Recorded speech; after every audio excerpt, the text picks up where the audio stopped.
देखो हम पढ़ने जा रहे हैं डीवीटी। ये होता क्या है, वीनस थ्रोम्बो एम्बोलिज्म होता है, इसके लिए विर्चुअस ट्रायड होता है। वो क्या क्या होता है, हाइपर कोगुलेबिलिटी होती है, स्टेसिस ऑफ ब्लड फ्लो और एंडोथेलियल इंजरी। ये क्या होता है, विर्चुअस ट्रायड होता है। अब स्टेसिस ऑफ ब्लड फ्लो कब कब हो सकती है, पैरालिसिस हो गया स्ट्रोक के बाद, या फिर पोस्ट ऑपरेटिव पीरियड जिसमें कुछ करना नहीं होता, लॉन्ग ड्राइव्स हो गई, फ्लाइट्स हो गई, वेरिकोज वेन हो गया, प्रेगनेंसी हो गई। इसके अलावा ये मे थर्नर सिंड्रोम भी होता है कुछ। अब हाइपर कोगुलेबिलिटी दो रीजन के कारण हो सकती है। जेनेटिक रीज़न हो सकते हैं, फैक्टर 5 लेडन डिजीज़ के कारण, और एक्वायर्ड में क्या क्या हो गए, एस्ट्रोजन बढ़ जाता है ड्यूरिंग प्रेगनेंसी, वो हो गया रीज़न। ओसीपीज जो होती है वो रेस्पॉन्सिबल होती है हाइपर कोगुलेबिलिटी के लिए, हमको पता है। नेफ्रोटिक सिंड्रोम के अंदर हाइपर कोगुलेबिलिटी हो सकती है, हमको पता है। सेप्सिस के अंदर भी हो सकती है, और ऑटो इम्यून डिजीज जैसे कि एंटी फॉस्फोलिपिड सिंड्रोम हो गया।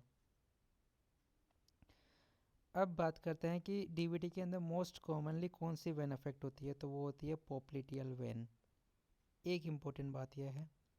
इसके अलावा हम जानते हैं कि डीवीटी पीई कराता है, तो उसके लिए डीवीटी के अंदर कौन सी वेन रिस्पॉन्सिबल होती है, इलियोफीमोरल डीवीटी जो होता है वो, इलियोफीमोरल DVT.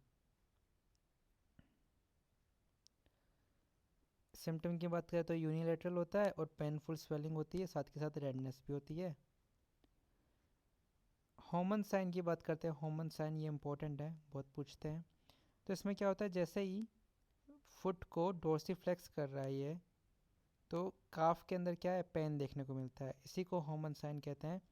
Pen in the calf on dorsiflexion of the foot, ये होमन साइन है, और ये किसके अंदर देखने को मिलता है, डीवीटी के अंदर देखने को मिलता है।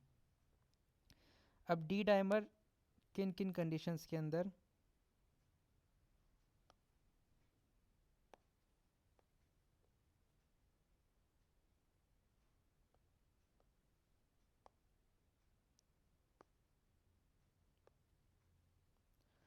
अब हम बात करते हैं डी डाइमर किन किन कंडीशन के अंदर बढ़ जाता है। तो उसके लिए याद रखो, महेंद्र सिंह धोनी के पापा, तो एम से हो गया मायोकार्डियल इन्फार्क्शन मैलिग्नेंसी, एस से सेप्सिस हो गया, डी से डीवीटी और डीआईसी हो गया, पापा से याद रखो निमोनिया और प्रेगनेंसी। अब वेल्स क्राइटेरिया याद करते हैं। वेल्स क्राइटेरिया के अंदर क्या है, पहली बात तो ये कि सिम्टम इंडिकेटिंग डीवीटी, डीवीटी इसमें डी से याद रखो धोनी, ठीक है। फिर उसके बाद में symptom indicating PE, symptom should indicate PE. तो धोनी क्या मारता है, छक्के मारता है, तो 3 पॉइंट इसको देंगे, 3 पॉइंट इसको देंगे, ठीक है। अब धोनी छक्के मारता है, ठीक है। इसके अलावा एक बात और ध्यान रखो कि प्रीवियस हिस्ट्री होनी चाहिए पीई या डीवीटी की, तो उसके लिए 1.5 पॉइंट दे देते हैं, ठीक है। अब ये जो छक्का था, इस छक्के को देख के एक बुड्ढे की हार्ट बीट क्या है, बढ़ गई, हार्ट बीट बढ़ गई, क्योंकि छक्का हवा में उड़ता है तो हो सकता है कैच भी हो, तो हार्ट बीट बढ़ गई, हार्ट रेट मोर देन 100 हो गई, ठीक है। इसे भी 1.5 पॉइंट दिया, ठीक है। जैसे छक्का चला गया तो वो एक्साइटमेंट में उछला और उछल के गिर गया, जिसके कारण उसको सर्जरी करवानी पड़ी, इमोबिलाइजेशन करवाना पड़ा। तो अगला पॉइंट आ गया रिसेंट सर्जरी या इमोबिलाइजेशन, जिसके लिए हमने 1.5 पॉइंट दिए, ठीक है।